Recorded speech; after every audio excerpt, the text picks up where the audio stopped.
त्यसले मलाई माल भनेको के हो भन्नु पर्यो, सेकेन्ड ह्यान्ड भनेको के हो भन्नु पर्यो। त्यो सबै कुराहरू त्यसले मलाई उत्तर दिनु पर्यो। तपाईँहरू त्यसलाई चाहिँ थपक्क नै यहाँ मेन्सन गर्नु त त्यसकोमा मलाई एडै भएन कि त्यो बोलेको छ क्या, त्यो टु मच भयो। अनि उसको चरित्र हत्या भयो। त्यसको चाहिँ चरित्र कसरी हत्या हुन्छ? त्यसले त आफै लेखेको हो नि, त्यहाँ त्यसले लेखेको कुरा हालिदिँदा चरित्र हत्या हुन्छ। त्यसको लेख्ने बेलामा चाहिँ त्यसको दिमाग कहाँ गएको थियो? त्यसलाई बोलाउनु त एकपल्ट मेरो लाइफमा एकचोटि कुरा गरौँ न त्योसँग, के भन्दो रहेछ। मलाई त्यसले सेकेन्ड ह्यान्ड माल भनेको के हो भन्ने कुराको एन्सर दिनु पर्यो। कति कुन चाहिँ राम्रो रहेछ पहिला त्यसको उत्तर दिनु पर्यो, अनि म अरू कुरा गर्छु नि त है। त्यो फुच्चेलाई चाहिँ यहाँ मेन्सन गरिदिनु पर्यो, त्यो डेभिड भन्नेलाई। अझ मलाई अर्को कमेन्टमा पनि धम्की दिइरहेको थियो, धम्की अर्को कमेन्टमा। बिचरा। अनि यो कमेन्ट निकाल्ने चाहिँ नि यो अति बडाचार भएको कुराले निकालेको। यस्तो कुरालाई जति वास्ता गरेन त्यति ठुलो हुँदो रहेछ।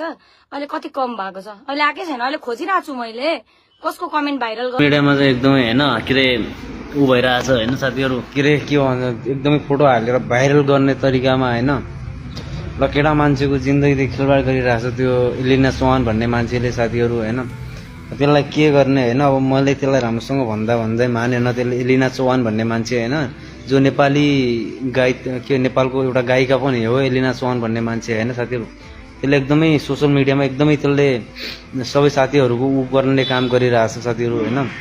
तपाईहरु के भन्न चाहनुहुन्छ हैन? मैले त एउटा के भन्नु सत्य कुरा भनेको हो गाइज हैन। त्यसलाई एकदमै के रे त्यस्तो नराम्रो कुरा पनि भनेको छैन हैन मैले त्यो सोशल मिडियामा हैन। त्यसले चाहिँ एकदमै त्यो कुरामा के रे एकदमै हैन अब के गरिरहेछ हैन। त्यो एउटा गायिका हो नेपालको हैन, त्यसले के रे बुझ्नुपर्ने हो कुराहरू हैन। त्यसले बुझिरहेको छैन हैन गाइज। तपाईहरु के भन्नुहुन्छ हैन? त्यसलाई मैले एउटा नराम्रो कमेन्ट गरेको छैन गाइज हैन। त्यसले चाहिँ आफै गरिरहेको हुन्छ कि कमेन्टहरू हैन गाइज। अब त्यसले अब के भन्नु सोशल मिडिया एउटा राम्रोसँग चलान जान राम्रो चिज हो भन्छन् सबैले हैन। मैले चाहिँ एकदमै त्यसलाई भनिरहेको छु साथीहरु। तपाईहरु भन्नुहोस् हैन अब म के गरौँ? मैले चाहिँ त्यसलाई केही पनि भनेको छैन हैन। त्यसले उल्टै आएर के रे वार्निङ दिइरहेछ कि मलाई। म एउटा सानो बच्चा हैन नि त वार्निङ दिँदैमा त्यसले हामी मसँग के रे कुरा गर्नुभन्दा पहिला हैन त्यसले सोचेर कुरा गर्नुपर्छ। म नि हैन एउटा सोशल मिडियालाई दादा हो हैन, जुन ठाउँ बस्यो नि हैन दादा नि हो म पनि हैन। तपाईहरु भन्नुहोस् साथीहरु हैन के गर्ने के नगर्ने।